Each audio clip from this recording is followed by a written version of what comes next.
प्यारे श्रोताओं नमस्कार। मैं हूं आपकी होस्ट मीता गुप्ता। ज्ञानवापी चैनल में आपका स्वागत है। आप सुन रहे हैं पॉडकास्ट अद्भुत चरित्र। दोस्तों, पिछले एपिसोड में हमने युधिष्ठिर का अद्भुत चरित्र सुना।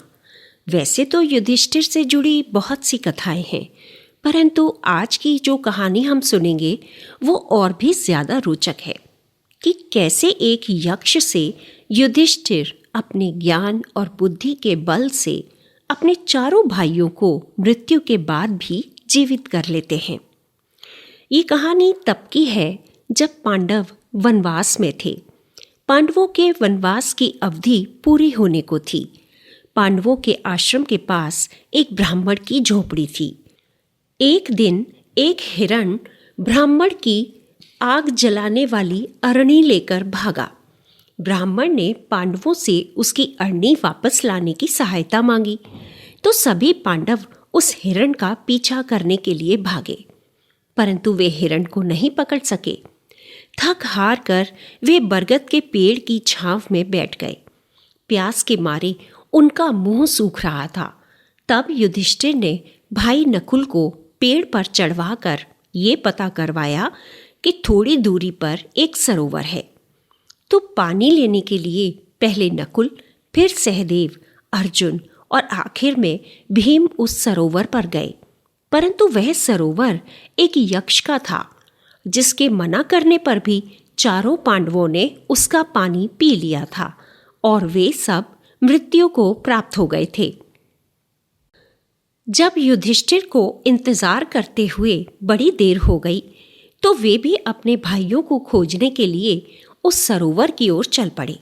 सरोवर पर पहुंचकर उन्होंने देखा कि उनके चारों भाई मरे पड़े हैं। तो उनके आश्चर्य और शोक की सीमा ना रही। उन्होंने सोचा कि शायद सरोवर का पानी जहरीला है। तो भाइयों की मृत्यु का पता लगाने के लिए वे सरोवर के जल को पीने के लिए उसमें उतरने लगे कि तभी एक वाणी सुनाई दी कि तुम्हारे भाइयों ने मेरी बात नहीं मानी और मेरे सरोवर का पानी जबरदस्ती पी लिया, इसलिए मैंने उनको मृत्यु दे दी। तुम वही भूल मत करना, और अगर तुम्हें अपने चारों भाई वापस चाहिए तो पहले मेरे प्रश्नों का उत्तर दो। ये वाणी सुनकर युधिष्ठिर समझ गए कि ये आवाज किसी यक्ष की है। उन्होंने फौरन उस यक्ष की बात मानकर कहा कि आप प्रश्न पूछिए, मैं सही सही उत्तर देने का प्रयास करूंगा। तब यक्ष ने प्रश्न पूछने शुरू किए। यक्ष, सूर्य किसकी आज्ञा से प्रतिदिन आता है? युधिष्ठिर, ब्रह्म अर्थात परमात्मा की। यक्ष, मनुष्य का कौन साथ देता है?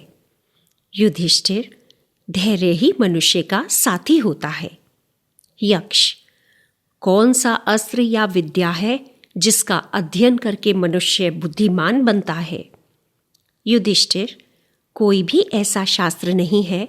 महान लोगों की संगति से ही मनुष्य बुद्धिमान बनता है। यक्ष, भूमि से भारी चीज क्या है? युधिष्ठिर, संतान को कोख में धरने वाली माता भूमि से भी भारी होती है।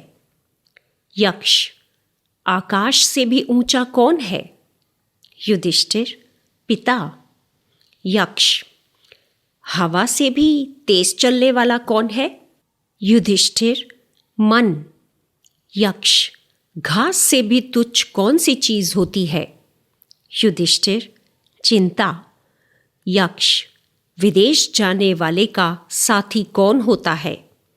युधिष्ठिर, विद्या। यक्ष, घर में ही रहने वाले का कौन साथी होता है? युधिष्ठिर, पत्नी। यक्ष, मरणासन्न वृद्ध का मित्र कौन होता है? युधिष्ठिर, दान, क्योंकि वही मृत्यु के बाद अकेले चलने वाले जीव के साथ साथ चलता है। यक्ष, बर्तनों में सबसे बड़ा कौन सा है? युधिष्ठिर, भूमि ही सबसे बड़ा बर्तन है जिसमें सब कुछ समा सकता है। यक्ष, सुख क्या है? युधिष्ठिर, सुख वह चीज है जो शील और सच्चरित्रता पर स्थित है। यक्ष, किसके छूट जाने पर मनुष्य सर्वप्रिय बनता है? युधिष्ठिर, अहंकार से उत्पन्न गर्व के छूट जाने पर। यक्ष, किस चीज के खो जाने से दुख नहीं होता? युधिष्ठिर, क्रोध के खो जाने से। यक्ष, किस चीज को गंवाकर मनुष्य धनी बनता है?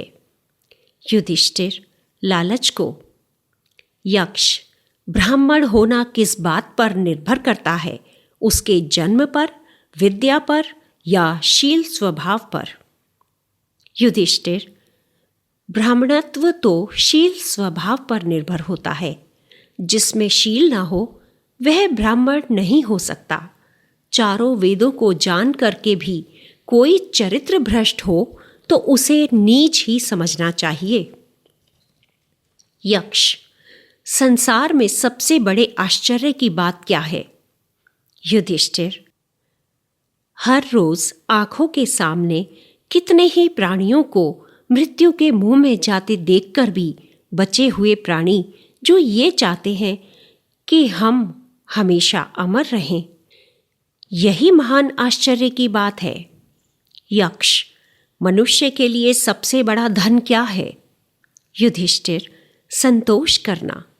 यक्ष, संसार में सबसे बड़ा धर्म क्या है? युधिष्ठिर, किसी को कष्ट न देना ही सबसे बड़ा धर्म है। यक्ष, संकट के समय मनुष्य का सबसे बड़ा मित्र कौन होता है? युधिष्ठिर, धर्म ही मनुष्य का सबसे बड़ा मित्र है। यक्ष, मनुष्य का सबसे बड़ा कर्तव्य क्या है? युधिष्ठिर, धर्म का पालन करना और सच्चाई के मार्ग पर चलना। जब युधिष्ठिर के उत्तर सुनकर यक्ष संतुष्ट हो गया तो उसने कहा कि राजन, मैं तुम्हारे मृत भाइयों में से किसी एक को ही जीवित कर सकता हूं। तुम जिसे भी जीवित देखना चाहो वह जीवित हो जाएगा। तो युधिष्ठिर सोचकर बोले कि मेरा भाई नकुल जी उठे। ये सुनकर यक्ष ने कहा कि तुम अपने सगे भाइयों की जगह अपने सौतेले भाई को जीवित करना चाहते हो, क्यों?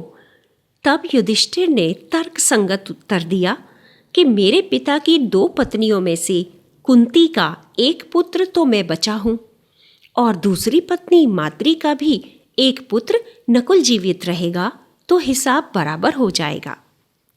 तब यक्ष ने उनके उत्तर से प्रसन्न होकर उनके चारों भाइयों को जीवित कर दिया। असल में यक्ष और कोई नहीं, धर्मराज थे। उन्होंने ही हिरण का रूप रखकर अपने पीछे पीछे पांडवों को भगाया था। तो दोस्तों, इस मायावी सरोवर के कारण युधिष्ठिर अपने पिता धर्मराज से मिल लिए। धर्मराज ने उन्हें बहुत से आशीर्वाद दिए। युधिष्ठिर और धर्मराज का ये संवाद ऐसा है कि जिसे सुनकर कोई भी अधर्म की ओर नहीं जा सकता। तो दोस्तों, अब अगले एपिसोड में हम सुनेंगे कि क्या युधिष्ठिर ने महाभारत युद्ध जीतने के लिए झूठ बोला था? क्योंकि युधिष्ठिर तो सत्यवादी थे, तो ऐसा कौन सा झूठ था जो युधिष्ठिर से बुलवाया गया?